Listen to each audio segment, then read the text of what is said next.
In this video, we're going to be making this segmented plant pot out of cypress. It's just the first 2 chunks of wood I grabbed.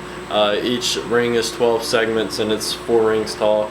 So it was a good bit of turning. It's probably the biggest thing I've turned so far. So I'm going to start out by cutting my first chunk of cypress into the base piece, and then the second chunk of cypress is a little bit thicker, and those are going to make up the 2 middle rings.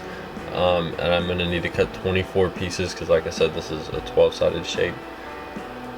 Here I am cutting the base. Now you want these to kind of look like pizza slices, meaning that they come down to nearly a point, and that's because that's going to make it, fill in the inside of the circle like you can see there. Now of course these are going to have an open inside to them because it's less wood to turn out and more efficient. It's pretty self-explanatory there. That was actually the top ring I just cut, and then now I'm cutting all the pieces for the 2 middle rings.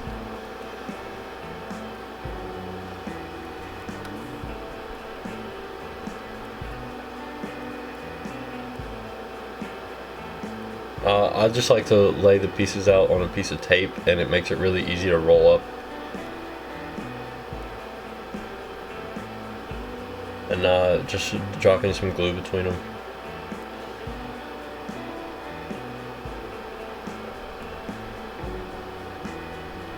And here's me doing the same thing with the 3 other rings.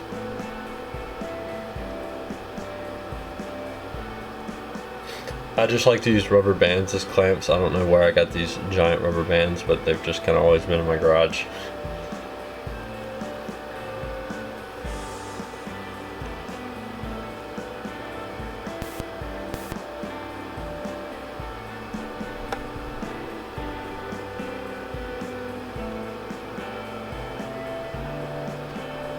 Now I'm attaching the faceplate to the bottom piece. Once I get it on the lathe, I'm actually going to turn a mortise into the bottom so that the jaws of the chuck can expand and grip it. And that's what I'm doing here. I use a parting tool and then one of those little carbide cutter pieces to get the material out. That's mainly what I use in this video, is the carbide piece.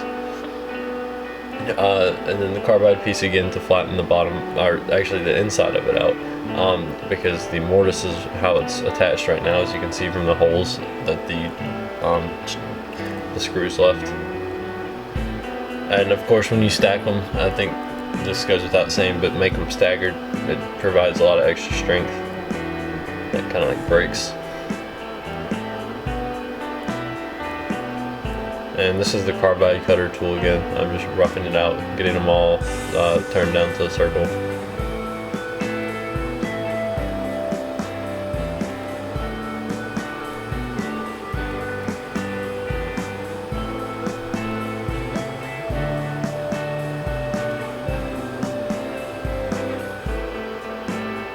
And this kind of bowl is really hard to turn the inside of it, just because it's deep and the walls kind of just go straight down, and it makes it really hard to get the corner closest to the chuck on the outside.